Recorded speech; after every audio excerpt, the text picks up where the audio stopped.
If I want to forge a career in machine learning and or artificial intelligence, what should I focus on? Should I look at building stuff or should I upskill myself doing lead code? So firstly, it's not just one part. What did ChatGPT do that made them the biggest name in tech last year? Machine learning is almost everything is about research. Some of my friends, they don't come from traditional research backgrounds and neither do they have any inclination to do any research. Are there any courses that would be good for people that are passionate about machine learning? I had to reach out to the hiring manager for that role, and then I straight away got the interview. I mean, that's honestly a flex right there. How do you make good UI UX specifically for generative AI? Right now, we are working on chatbot like AI assistant for the Adobe Acrobat. What was your interview experience like? How did you end up at Adobe? There was a time last year where they were paying like 300K for prompt engineers, and everyone was so surprised. Welcome to the Ready Set Do podcast, where we learn from journeys of not experts who are just 2 steps ahead of us. I'm Naman Pandey, and in this episode, featured not expert is Nikhil Pentapalli. Nikhil is a senior machine learning engineer at Adobe, currently working on building cutting-edge generative AI features on Adobe Acrobat. Throughout our discussion, Nikhil references his experiences and learnings from working on document intelligence for almost 5 years now to walk us through the best ways for current students and professionals to get hired for their first machine learning engineer role. I think you'll especially enjoy our deep dive on the best strategies to set oneself apart by building machine learning projects and how that ties into the interview process for most machine learning engineering roles. Nikhil also takes us through a day in the life at Adobe and what the future holds for the generative AI capabilities of Adobe Acrobat, which is the most popular PDF tool worldwide. I also thought Nikhil's take on the impact of AI in the not so distant future was particularly interesting. In keeping with our theme of learning from somebody that's just 2 steps ahead of us instead of an expert, my goal with this episode is to highlight Nikhil's incredible journey and how he was able to forge a career in this niche of document intelligence. This is the Ready Set Do podcast, and to support it, please subscribe to the YouTube channel and or leave me up to a 5-star rating on Spotify or any other podcast app of your choice. You can also check out the links in description for other ways to support me, some being more direct than others. And now, without any further ado, my friends, here's Nikhil. Nikhil, welcome. Hi Naman, it's good to talk to you. Let me begin with the question that's really on, well, I was going to say everybody's mind, but seeing as that there's nobody else here, just my mind. And the question is, if I'm a current engineer or I'm a current student, say studying computer science, maybe BTech or masters, maybe it doesn't matter. And if I want to, forge my way into a career in machine learning and or artificial intelligence, should I, what should I focus on? I guess is the question. Should I look at more projects and that type of, building stuff, or should I upskill myself in terms of learning new technologies, doing lead code? So, which approach would you prefer, or is it a mix of both of those? Yeah, I can talk on that. So, firstly, it's not just one path. It would always be a mix. You have to attack the problem from all the directions. So what I mean by that is, you have to have good coding skills and not just coding skills. You should also have subject matter expertise where you get to learn about more about ML, deep learning, and you have to do multiple courses. Courses just build some theoretical knowledge, right? So, but theoretical knowledge doesn't take you waste. So I would Mhm. say that apart from courses, you also have to build something using the knowledge that you have learned from the courses, and that way you'll also improve your software engineering skills, integration skills, application skills, and then overall ML knowledge in action. So, from what you're saying, it sounds like if somebody were to just focus on algorithms and data structures, that would give them the base to then later go and start attacking machine learning specific topics, specifically. Is that kind of what you're saying? Yes, I mean data structures and algorithms are important. So as a part of machine learning engineering, he has to be a good software engineer as well. So Okay, I see. one has to be a good coder. It's related. It's very related. So uh, if you have good software engineering skills, that will be a base to start for the coding part. But rather, then you can learn about ML algorithms and things like that, and then it will become easy when you are building something. Makes sense. That is what I thought. Except then I was introduced to this notion, at least I don't know anybody personally that does this, but I know there are people online that talk about, just really just hacking. They're like, screw all of this stuff, who will learn, all of these algorithm stuff. Let me just cobble together a project, like just hack together from taken from multiple places. a workable prototype or a working prototype of anything really that solves the problem. You could have one that generates recommendations, whatever. It's not very hard to build. um and I would argue that you don't really need a lot of um you know coding skills to do that. You need some, but you probably don't need to understand how like Dijkstra's algorithm works if you're trying to just cobble together a project. Do you Yeah. think that's still a sustainable way to learn machine learning, or would you like not agree with that? Um, I mean, that's actually the best way, because if you're building something, right? If you're building something, and which means that you're learning it from the other side. So not in the traditional way where you learn theory and then implement. If you're building something and learning hacking the way around building an application, you will obviously have to learn something while you're building something. So which is enough for you to build.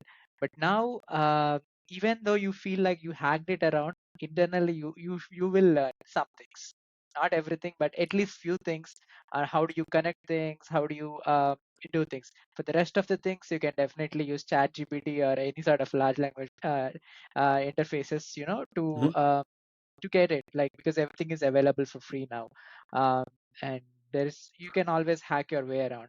But again, let's say that you want to build something from ground up. There's nothing you can refer to, some new application. That is when I think basics will help. So it's again Mm. a trade-off. So what you are trying to build, is some reusable components already exist in the market that I can use, open source things that I can use, or is it something that I have to build from the scratch? So it's Mhm. completely on the use case. I see. So what you're laying out is it's fine to hack through your way and build something, but eventually, if you do enough of that, you will eventually reach a point where you will need to go back to basics and learn the foundations, without which you will not be able to go that far. Like just building one project isn't most people's goals. Like they would want to continue building and obviously eventually Exactly. maybe get employed somewhere. And for that reason, or for if that is the goal, they would probably benefit from having that overall knowledge, not just the theoretical part, not just the hacking part, but some mixture of both of them will probably be most beneficial. Would you agree?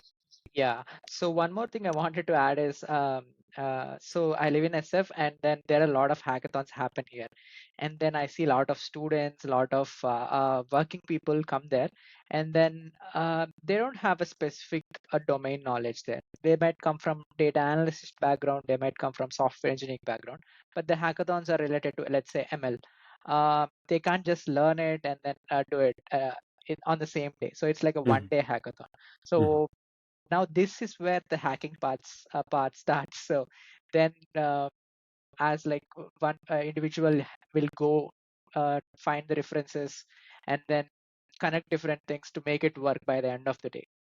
So I would say it's a good way to get your product or prototype done, to show Mhm. to someone, to show to some investors or anyone. But again, end of the day, it's just a prototype. Mhm. Makes sense.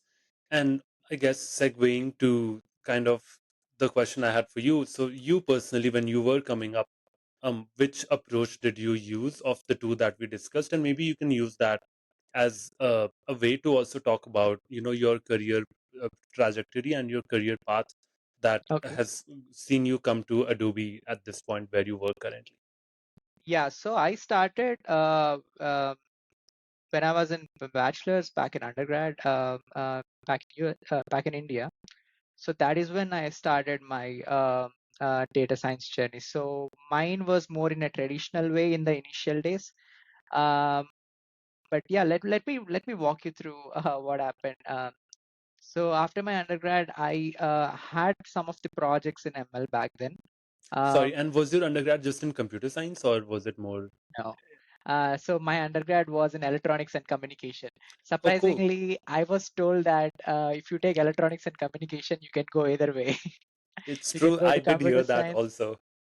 Yeah, but surprisingly, it didn't work out that way. But what happened was I developed an interest in ML because my major project in my undergrad was on the ML, Mhm. and then that is what led me to get placed in a company, which and to a team where I actually am started as a data scientist slash machine learning engineer. Wow, that's incredible. So For me, I would say the starting point was the major project that I've done back in 2018. Uh, so that is when 2018 is when I started my first job as a data scientist. I see. And where was that? Where were you working?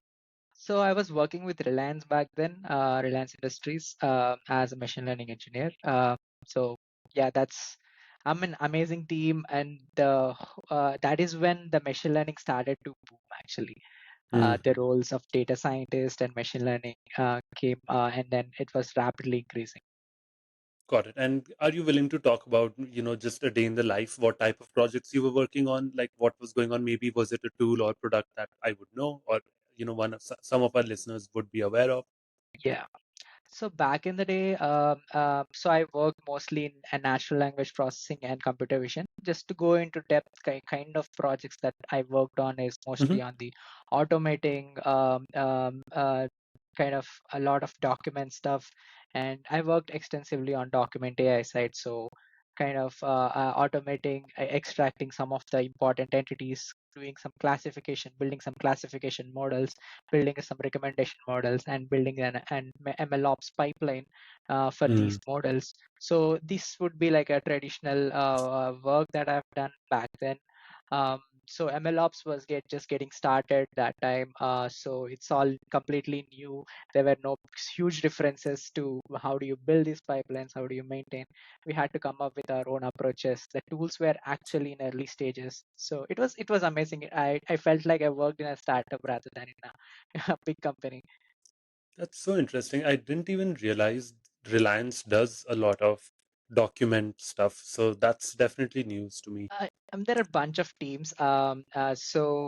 And Reliance is not small, right? Like Reliance Of has course. associated with multiple small startups, Hmm. vendors, everyone. So all the businesses that they have, everyone is going digital. Like so even the archives they had, so they had to go digital, and everything.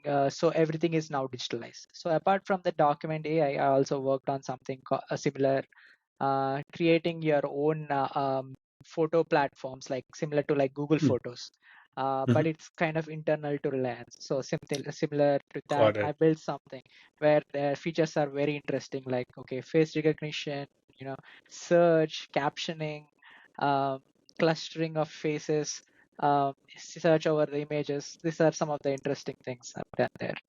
That sounds amazing. Yeah, and definitely I don't think it would come as a surprise. Or sorry, I mean it would come as a surprise, I think, for a lot of our listeners that these type of projects are, were worked on in Reliance at the time. And now I can only imagine what type of projects must go on there because they've become even bigger and even better, Right. right? Right. I think the lot going should be I think I should there should be a lot going on GenAI side of things now.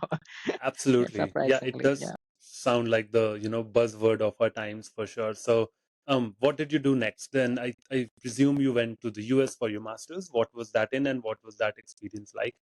Yeah. So I worked with Reliance for 2.5 years and then switched to another company. I worked there for a short time, but then I got a chance to move to US. It's through masters. I did my masters in computer science Hmm. from University at Buffalo, New York. Hmm. So it was like a 1.5 year course, so pretty short. So the main goal here was to just transition to US, get a good job in the US. So that's the whole Absolutely. idea. And also, if possible, get into good research university for the computer science. So machine learning is almost everything is about research. Mhm. So if you have a good research profile, you get the job easily in ML.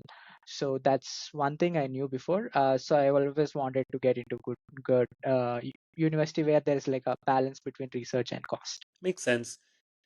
Some of my friends have, they've expressed interest in getting master's degrees from the US, except they don't come from traditional research backgrounds, and neither do they have any inclination to do any research.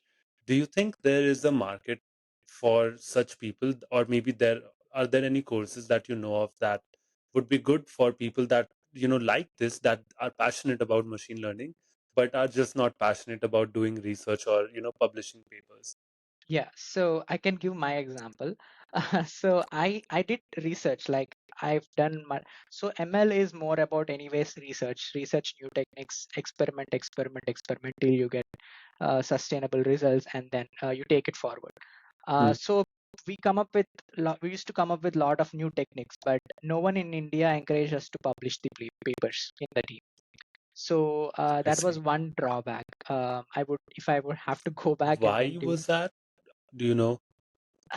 It's because the emphasis was just to kind of uh, deliver the results, deliver the code, deliver the application to the users, and it was never mostly on, okay, we as a team can publish the paper, that would help. But because publishing also, there are separate research teams actually, so that does Okay. the research work. But as part of generally in in few companies, people do the research and people also deploy the applications to Hmm. develop applications. So Huh. they do end to end. So, but I never got a chance to publish a paper when I was with Reliance or any other company before. So that way I didn't had that research background or publications, but I had to take a different approach. I made sure that I built good projects, so I had a good portfolio that will eventually help. So if I had to suggest, I would definitely suggest building good projects. If you are not into the research side of things, build good applications with some business outcome, business value, so that you can present yourself to some to recruiters or anyone. Because there are two phases, one on the research as I told you, and one on the application development and deployment side. So you can always apply to ML engineer or ML ops engineer, or forward deployment engineer, things like this. So these are mostly towards the application development side. That's really helpful context. Yeah, I'm happy to have covered that part because it is indeed a question that comes up often. Um, Yeah. so then moving on, what did you do next? I know you were at, doing a co-op at a startup.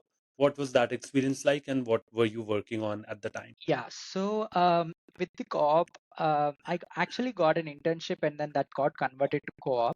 So internship I can do full time, like 40 hours a week, but co-op is like just 20 hours a week is something I Hmm. could do.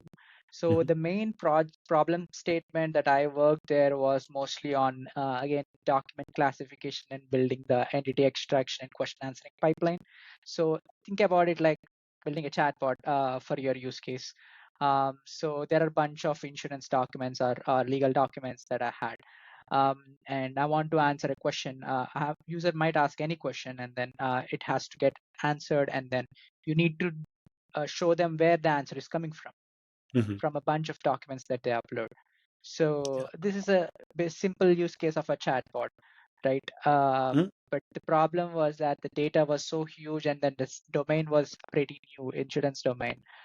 So there were not much innovation in the insurance domain. But that is where I thought, okay, this startup was based on insurance. So that is where I was like, okay, let's try exploring this part and see how it goes. Got it. So how did that go? It was fine. It was fine. I was able to deliver better, Mhm. but one, it was very early stages back last year, because ChatGPT just got released, and um, um, and everything, whoever is developing chatbots or whoever is developing LLM-based applications, it skyrocketed like crazy.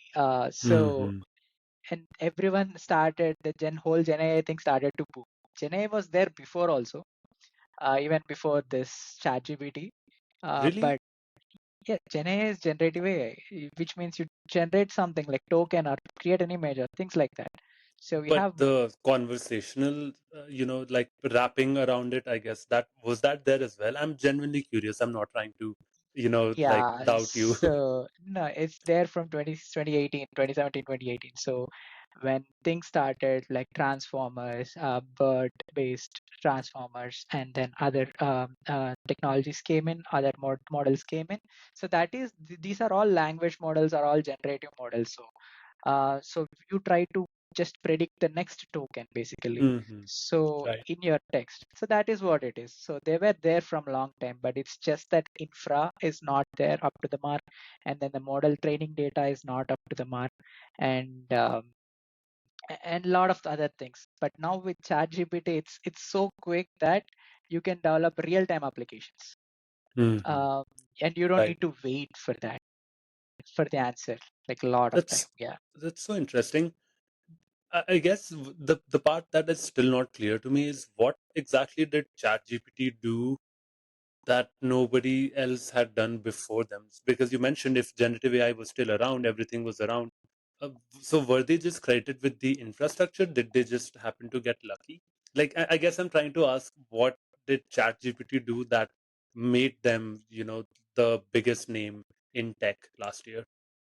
yeah. I would talk as a generic point of view, because I am not from OpenAI. I can't talk Of about course, that. no, but you're way So closer to that than I will ever be. So I'm just curious to get your yeah, thoughts. definitely. So first thing that happened over the time was shift with the infrastructure, the Hmm? GPUs, the compute. You know how NVIDIA came up with a lot of GPUs and Yeah. then compute power.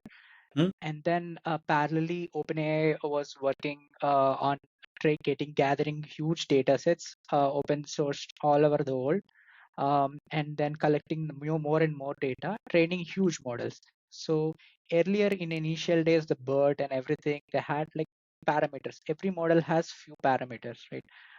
While training. So these are called model parameters, or so they have like 2 billion, 10 billion, 200 billion, things like that. So as number of parameters increases, the model size increases. Hmm. Now let's imagine back in 2018, if someone wants to develop a model with let's say 3 billion or 2 billion parameters, it's going to be so compute expensive, because of the training process, because of the hosting process, because of the serving process. What I mean by serving is, if some user asks something, the model has to serve, like give answers, Hmm. and that wasn't possible in real time back then, I see. because of I see. well, because there were no good GPUs back then. So as the time progressed, according to Moore's law, if you are aware of that, Hmm? um, so as GPUs increased, the compute power increased. In 2021, 2022 is when NVIDIA boomed as well in terms of GPU provisions, and that is when OpenAI also trained their models over the NVIDIA GPUs A100s, and then they deployed them on huge clusters, huge clusters of GPUs serving real time.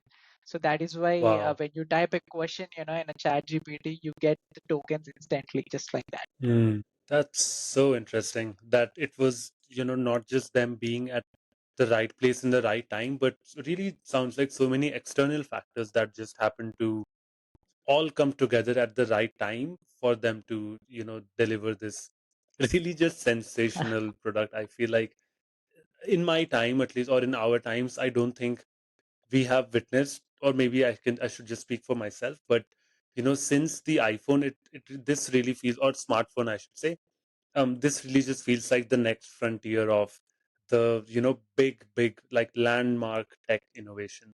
Would you agree? I'm Yeah, curious to hear your take on that. I would definitely agree on it, because smartphone is one thing, and then now we have. I assumed this point.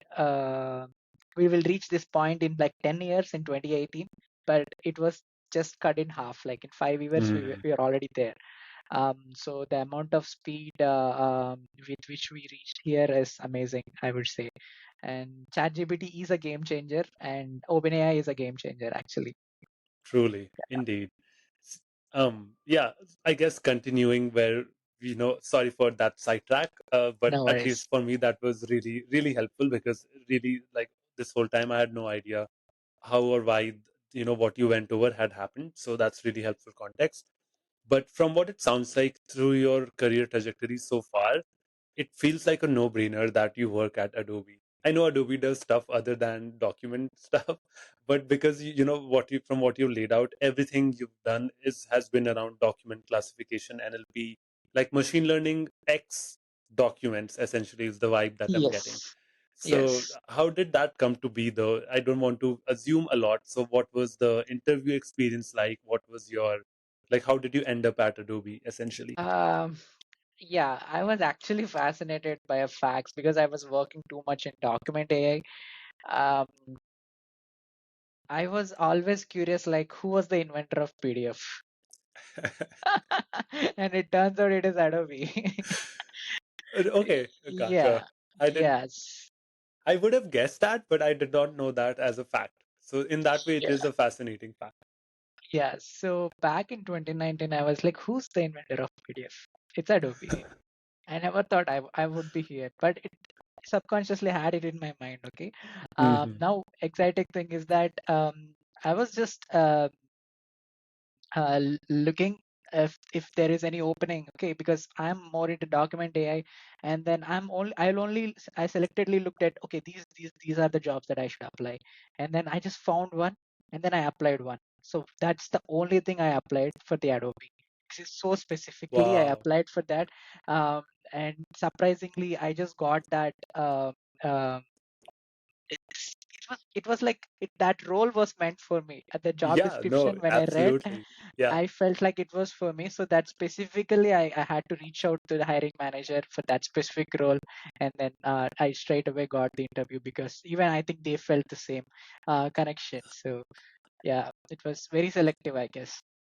that is so cool to me. I mean, that's honestly a flex right there where you can be like, oh, and there's people out there applying to, I don't know, like 2000 jobs, and you're just out here like, oh, I just applied to one and I interviewed and got that position. So in that way, Yeah. that's really cool. Were the interviews fairly straightforward then, presumably? Um, it's not straightforward. I mean, I did apply to other companies as well, but Of course, yeah, let I meant yeah, within Adobe. Yeah. yeah, within Adobe for the Adobe's interview, it was like an series of interviews. Hmm. So introductory round, like hiring manager round, then data structures, algorithms, or take home assessment round, and then comes interviewing with team leads, and then uh, principal machine learning engineer round, where it is mostly on tech. Mm. And then with the senior director, and then yeah, then that's it. So it's like Makes around sense. 5 to 6 rounds. Yeah. I see.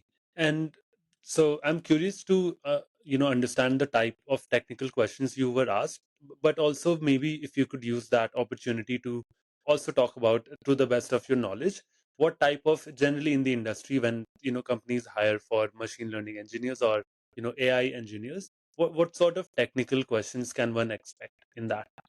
Yeah, definitely. First thing is that because everyone has to be good with good with coding, they would test the coding skills, and it can be tested in either data structures algorithms way or ML algorithms from scratch. By that I mean like just Okay, implement logistic regression from scratch, or linear regression, k-means, knn, like basic ML algorithms, or got it. data structures, or take-home assessment. So take-home assessment is something that the company is actually working on, and Mm. how would you solve it, how would you approach the problem, like within 1 or 2 days. Hmm. Yeah, so that's these are the three categories I would categorize as like for the coding part. And the rest of the interviews mostly follow up on your previous work that you have done, your resume, Got it. your projects, and how good are you with ML breadth, and how good are you with depth in ML. So they can go into depth. I try to ask, how does this work, how does transformer work, can you explain the architecture of transformers, and things like that. So there will be like ML breadth, ML depth, and you have your resume, projects around, just Super to helpful. summarize. Yeah. Super helpful. Were there any resources that maybe you remember that you used that were helpful for you in this preparation? uh, Again, for ML breadth, it's always the basics. ML depth, I can share few. It's like it's not like a specific one place for Okay, yeah. everything. Definitely Coursera is one thing. It definitely helps Hmm. because there are lots and lots of courses on each of the track in ML, but Hmm. there is no specific set of resources for everything at one place as of now. Makes sense. Um, yeah, That so might be a problem worth solving, maybe, right? yeah, I think it is actually create your own. I don't say GitHub repository, or I don't say page, but I would say something like collection of good blogs is Yeah, better. Yeah. right. where you Yeah, can put maybe. research papers, you can Mhm. put everything Exactly. at same place. Exactly. And maybe just to, as a very baby step scratch at that, what I could do is whatever resources that you can find, if you can just send them my way, I can link all of them in the, show notes for this episode so that at least anybody listening that's trying to go down this route will at least have a starting point. And from there, maybe they will be finding other resources. But I think that would be a great starting off point. So I'm going to bug you offline for that stuff if that's okay. Definitely, I do have some resources, and I would share like my prep strategy, what I did use, and then I can share a few other things. Amazing. That sounds great. And yeah, thanks very much for that. Continuing, talk me through, your, maybe you could contrast for us a day in the life, maybe when you first started, and maybe your day in the life yesterday. Like what has changed? What's the culture like? What type of projects do you work on? Really just looking for context around, what an engineer does or a machine learning engineer does at. Yeah. So my typical work, let's say, would involve something like um, it's a combination of research plus again application development. I'm emphasizing this again because there's lot to with the Gen AI. You have lot to ideate, explore. So if I wanted to develop it, some chatbot, I wanted to do something like prompt tuning. What I would have to do, I would have to kind of experiment, check on multiple prompts, do a lot Mm, of experimentation, and mm, then evaluate how good they are performing. So this is an iterative process. So I would generally code for some time and then attend some meetings and then code again for some time and then always kind of document my work because that is very important, I would say. Because whenever you are doing something, you'll always miss out. You just do it and then just yeah, close it. But I would definitely keep a documented version of what I'm doing that day so that I can just go back and refer. So mostly my work will be on improving the existing system. So right now, as we are working on chatbot like AI assistant for the Adobe Acrobat, so I'm trying okay. to improve that in terms of responses, in terms of suggestions, in terms of summarization, in terms of question answering, things like that. Got it. And so you've been working on Adobe Acrobat this the whole time that you've been at Adobe, is that right? Cool. Can you give us maybe an example if you're willing to talk about or if you're allowed to talk about some of the features that you've shipped, maybe? Uh, Not too much, I guess, but on a high level, yes. Yeah, that would be great. Yeah, so I think it's mostly on the uh, Adobe AI Assistant is pretty new. It got out in the last year, around November, I guess, to the public. And so if you open your Acrobat, you have Mhm, Acrobat Reader, you have something called AI Assistant on a panel or on your right, where mhm. when you open your document, it provides your summary automatically. And then Oh, interesting. Got it. yeah, so imagine this for a student who's like a researcher or doing a master's or undergrad, and Mhm, then they have this bunch of research documents or research papers, or imagine they have these ebooks, mhm. and then they wanted to prepare or summarize or ask questions. They can now do it easily. They don't need to use ChatGPT for that. Now they can directly Got it. on their systems itself, they can directly ask questions, get answers, do follow-ups, and then everything remains secure. And so the whole question answering quality is what I'm working on. How do you evaluate the Got it. quality of an answer? Wow. How good is it? Can we build some sort of auto evaluation metrics to understand how good your answer quality is something I'm working on. So Sounds it good. Yeah. happens in Mhm. everywhere, every org, every big company who's working on chatbots. So it's fine to say. Oh, yeah, no, that makes sense. Yeah, and appreciate you sharing that. I actually didn't even know that there was this feature. So while you were sharing that, I just opened it on my, laptop here. And yeah, it looks great. I see it has some prompts already. Provide a list of 5 most important points. What's this document about? Create an email summary. All of these, like, yeah, it does make sense that Adobe would do this because, why have people go elsewhere when you can just do it in house, so to speak. In terms of the applications itself, I can understand that summarize or summary style applications are a big one. Other than that, I'm trying to think of what some other applications of this might be, because it's a PDF, you probably wouldn't want to generate a lot of things, or is that not right? I guess I'm just trying to understand what other applications there are, other than the summarize. Apart from summarization and question answering, there are features like if you want to convert it to PowerPoint, you can do that from the Oh, PDF really? directly. Wow, Yeah, I that's mean these are awesome. like well known not well known features, so not everyone knows these features. Uh, Hmm. and you can highlight, edit, do a lot of stuff with the PDF. So now you can convert this to PowerPoint. You can you can ask it to delete some sort of page, Hmm. and it does it for you.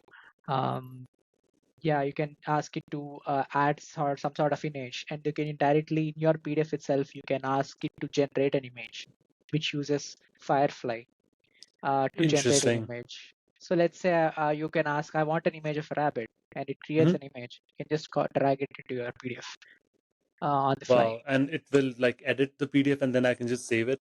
Yeah, you can edit. You can always in Acrobat, you can edit a True, PDF, true. and I then guess that's true. Yeah, yeah. you get your image from the Firefly or creative side of things, and then you can put it in your PDF. So imagine like you want it'll actually improves your productivity. Yeah, And creativity too, of course. Yeah, absolutely. Something that I've struggled with a decent amount with Adobe is when you have to do the like sign stuff, like your digital signature. And I think that would be one which would be a great application for this, where maybe you could just upload one sign and ask it to apply it everywhere in the document where it asks for signature. I don't know if this is being it's considered. there, I guess Oh, already. It's there. Adobe like Sign is using there. generative AI. Uh, well, why do you need a generative AI for that? So I guess so. Imagine sometimes when you have a 60-page document and you don't want to go through and manually attach it everywhere. Maybe you just upload it once and the thing does it for you.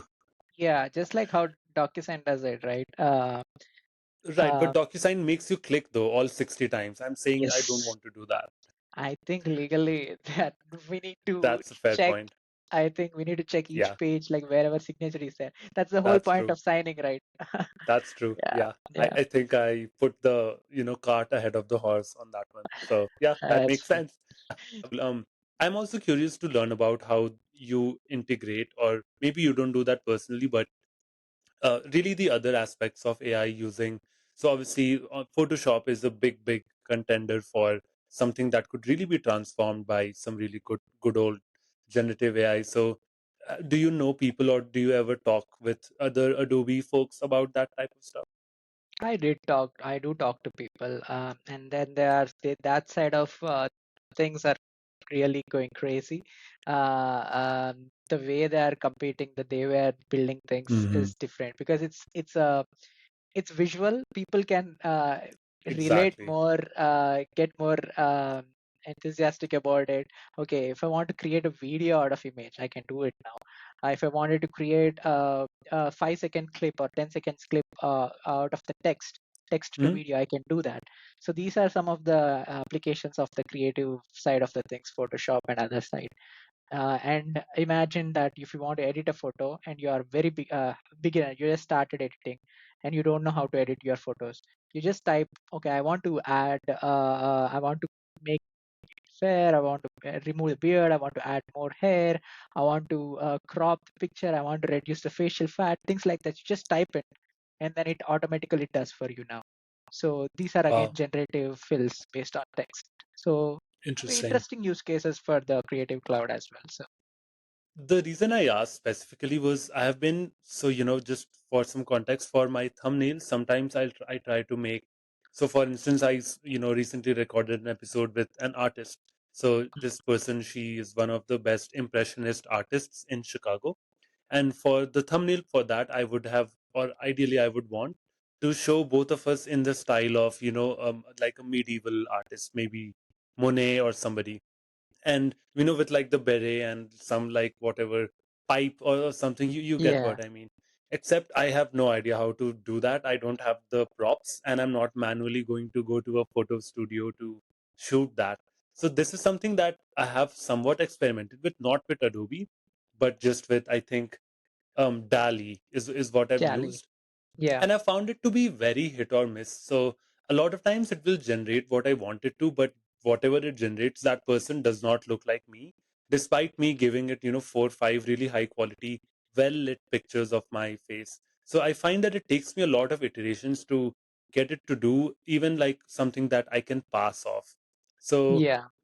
the reason I bring this up, Nikhil, is, do you think, like, obviously this will improve, but how often or how quickly do you think we will see where it's just really good? Like one prompt is all it needs to get you exactly what you want, which I would argue ChatGPT is pretty good at that. Usually I find that on the first attempt it gives me what I want. Yeah. So all these models that you're working on, DALI and everything, it's text to image.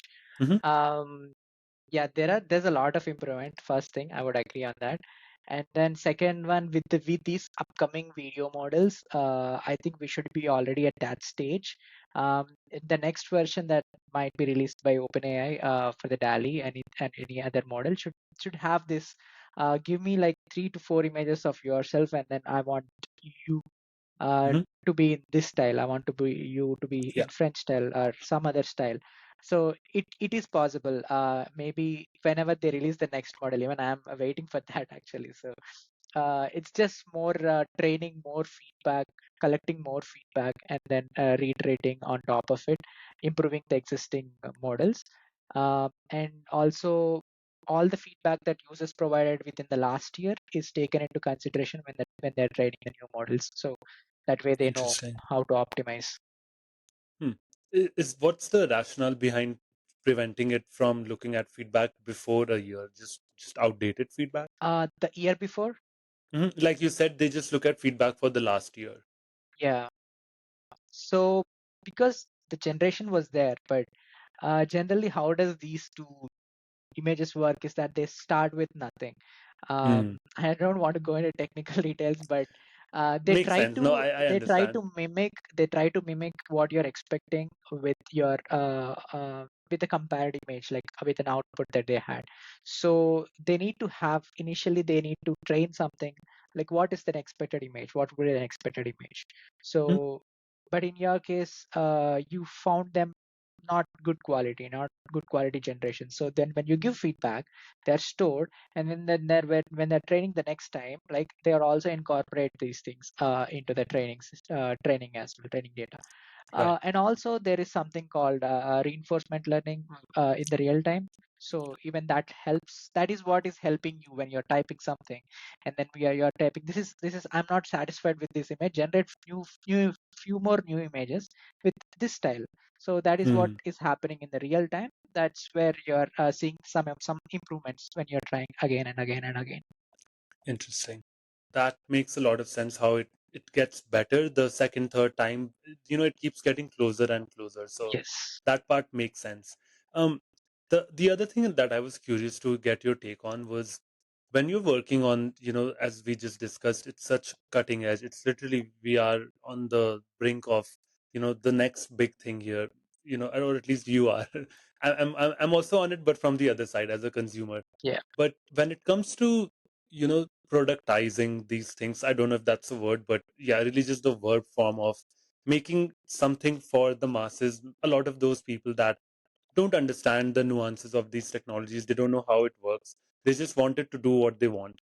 What are some considerations that you, obviously, as an engineer that works or that builds this type of stuff, what are some considerations that you look at so that it's not just about building the best thing that you can build, but it must also come with the UI UX that must Mhm. accompany any good product or must make any good product. So I guess I'm trying to understand what this, or how do you make good UI UX specifically for generative AI? Yeah, that's actually a very big question. And so why I would say that is in big tech companies, unlike startups, big tech companies are huge.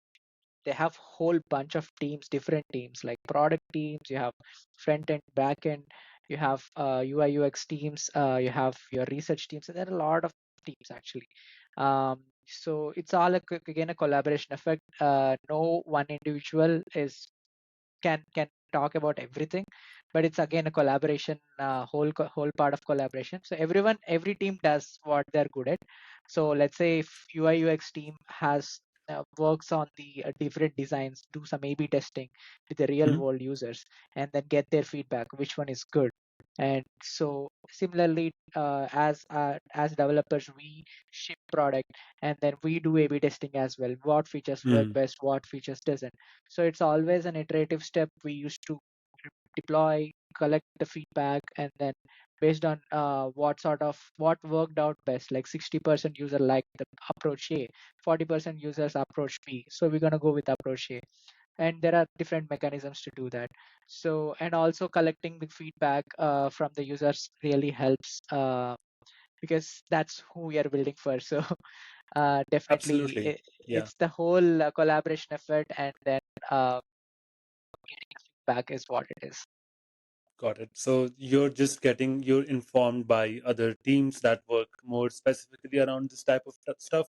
And then when you're doing the coding, that's when you're trying to make sure that you incorporate all of that feedback that you received so that the end product is that, well polished. It contains everything that the entire unit worked on, not just your specific team. Yes. So as a bunch of teams, small teams, we work on individual features, let's say. So based on the user feedback where the improvement is expected, each feature teams will actually try to improve their work over the time. And as you go slowly towards, each quarter, you kind of improve your process. So Hmm. things move kind of slow, but that is how it should be for the big tech, for the large scale, unlike startups. Fair enough. Yeah. I mean, if you're shipping directly to millions of people worldwide, you would definitely want to make sure you have your house in order and you're not just Right. shipping some half baked or not well properly tested, feature that then otherwise breaks people, maybe their computers or their brains. And yeah, that's just obviously, Yeah, a PR disaster. So I can appreciate that, I suppose. exactly. Yeah. Yeah, that's what I think. Yeah, all the big tech focuses on, Meta and everyone, Amazon, every company. True, true. And what do you think is the future of? Let's just start with Adobe Acrobat. It's just something that I've used my entire life. Doesn't seem to change much. Solid 9 on 10 gets the job done, and you exit and you're good, right? Yeah. What is the future here that you envision? It doesn't have to be necessarily, leaking secrets that you're aware of from Adobe, but I'm just trying to get your personal take on where we're headed with this. It's more about adding GenAI again. Like assistant is one thing, search assistant. These are some of the important components. Hmm. Having good search on your PDFs and having good chatbots and question answering reasoning platform is another thing. And then having your generative AI images and editing that would be Hmm. one thing. And if you want to go into the future and based on how you interacted with them, what sort you can do some personalization on your own. Like think about user personalization. So you are a Mm. doctor now, and you have a bunch of documents related to doctor. Because you're a doctor, you know it. You know this AI knows that you're a doctor, so it gives answers based on your level of depth that you Wow, need. I see. So and think that is one example. And then also about ChatGPT has its own memory, right? Uh, Mhm. you know it, right? Like Yeah, recently yeah. ChatGPT Mhm. has its Yeah, memory. yeah. So Mhm. uh, so key points that you give to ChatGPT, it we are allowing it to store it in their Correct. memory, so internal memory. So having a long-term memory always helps. Got Unless it. you delete that long-term memory. So that can be one another thing, good use case. Think about it's not just Interesting. one document. Think about like 100 documents and you have your whole database or set of Mhm. folder or set of directories in your local system or any cloud platform which you wanted to search on, which you want to question on. So let's imagine there are 100 documents Wow. which you want to question on, and you don't specify where the answer is within 100 documents, but you get the answer. Wow. That That use is case is not supported by amazing. ChatGPT. Yeah, and Yeah. it will never be, right? Like ChatGPT will never probably, I mean, it shouldn't have access to people's, like Yeah, local directories or their files. So that's exactly. a really good point. I had actually not considered how that would really be clutch. And another thing that came to mind when you were talking about the doctor example is, say I'm a student preparing for an exam. I have the PDF in front of me. and maybe I can ask it to, generate a question paper Yeah, based off the exactly, content over there, and I can practice maybe math or whatever I'm studying. And exactly. it can regulate the difficulty level, because you start slow and then you can be like, okay, I did 9 out of 10, make it Yeah, harder. I think that yeah, would also be such a yeah. cool, use case for this. Similar use case, you can generate draft high school question paper itself, like whole question paper, Hmm. or undergrad question papers. The professors can do that, like given a bunch of Exactly. materials.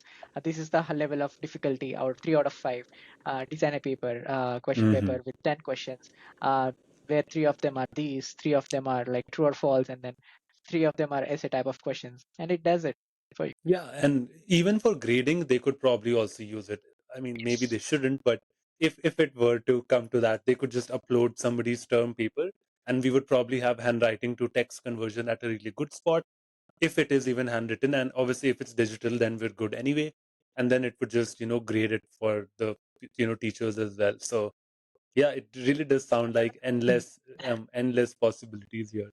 There are actually applications that use ChatGPT to grade actually grade the Mm. answers.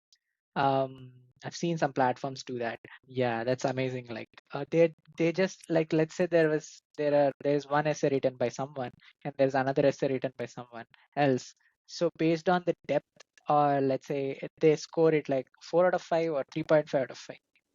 It was like amazing. Wow. Yeah, but no, you Yeah. don't need to read everything. You just pass it to Yeah. GPT and then you get the answer. Have you noticed, or have you ever thought about some worrying? Like, obviously, this stuff is all so cool and flashy, like, there's no going around that.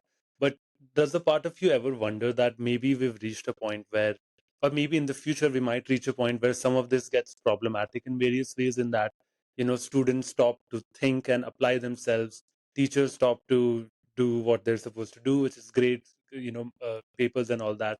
I guess, are you is any part of you a doomsdayer when it comes to generative AI? That's a good question. It's a mix of answers. So I would say, like, um, using able to use these tools is also a skill.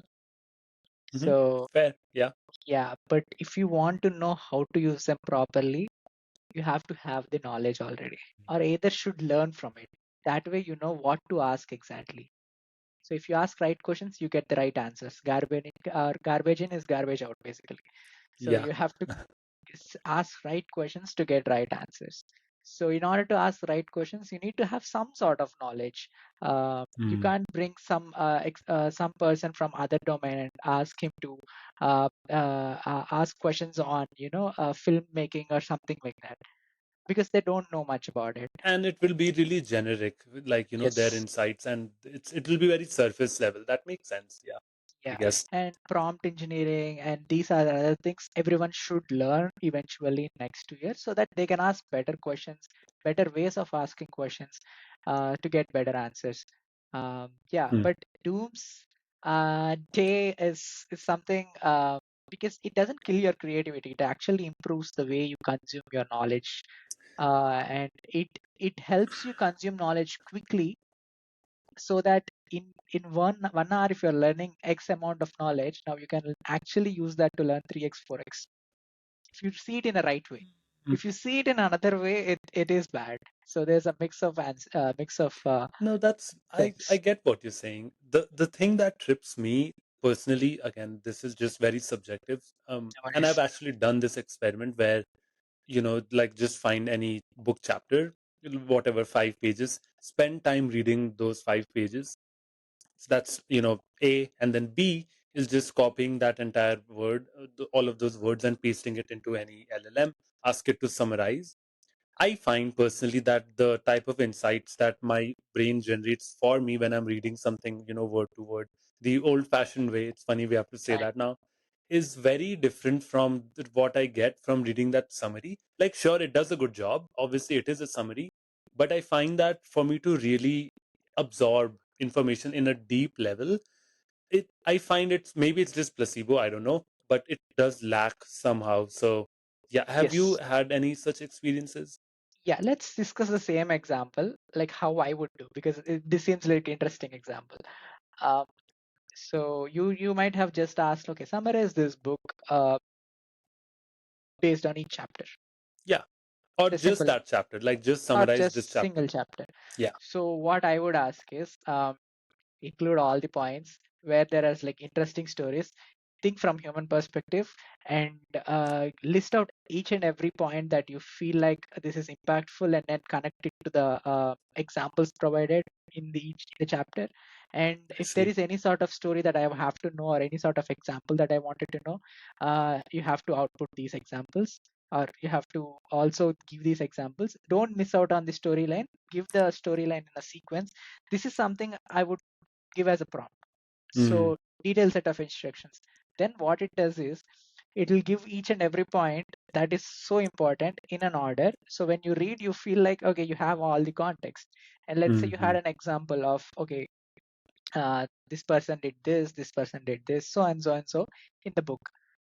If you try to summarize, it doesn't give that example out. Right. Exactly.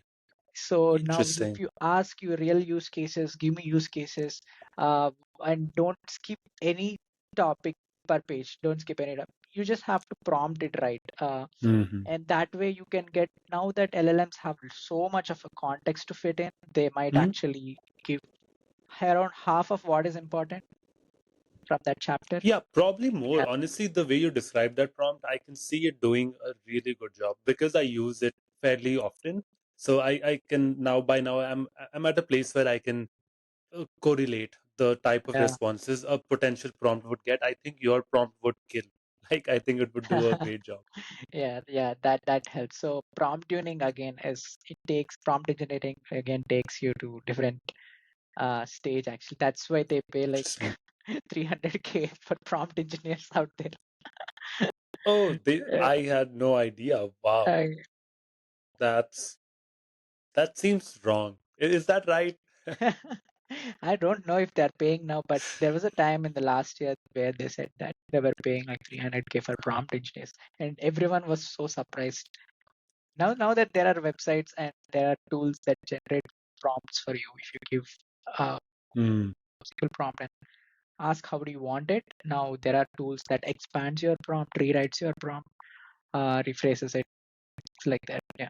Probably there's a few courses out there as well, I'm sure, that people could take to get really good at prompt engineering as well, right? There have to Yes. be at this point. Yeah.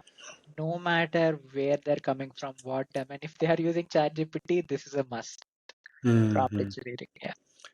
I really like that actually. I feel like that what you just shared really has reshaped pretty much every time I'm going to use ChatGPT, I'm going to keep that in mind that I need to help it help me. Like just doing a, half-baked job, like, just do XYZ is not good enough. If I go that extra mile, write those two more sentences, that will massively impact what I get out of the Yes. LLM in return. So I think that's something that has stuck with me. I feel like, and I will be taking that, going forward, and I'm sure our listeners will as well. So really appreciate that. Such a nice insight that you just shared. Amazing. Yeah. Thanks. Yeah, of course. So those were really all the questions I had. Before we close out here, is there anything you would like to share with our listeners? Um, I mean, ML is huge. If you are rushing, trying to get a job in GenAI, just focus on the basics of both ML and GenAI, so that, and build projects. And because it's so underrated, people don't build, people just do courses. I would suggest, if you really want to get into GenAI side of things, Mhm. build projects, learn from the applications, and it takes you a long way over the years. Absolutely. Nikhil, thank you so much for taking the time today. It's been such a blast to talk with you, not just about your journey, but really just brainstorming. I think it's probably the right word about Yes. generative AI applications, and maybe some of my ideas were really bad, but it was still really fun to bounce them off of you and really just pick your brain about this stuff because it does. Obviously, I'm sure that you know this stuff so well, and it really just shows. So thank you so much. Yeah, it's really fun talking to you, Naman. So yeah, thank you so much. That brings us to the end of episode 35 of the Ready Set Do podcast. Thank you all for sharing these episodes with those that continue to benefit from them. If you would like to support me, the easiest way to do that is by subscribing to my YouTube channel, leaving me up to a 5-star rating on Spotify or any other podcast app of your choice, or checking out the links in description for additional ways to support me. Catch you all in the next one. New episodes every Wednesday.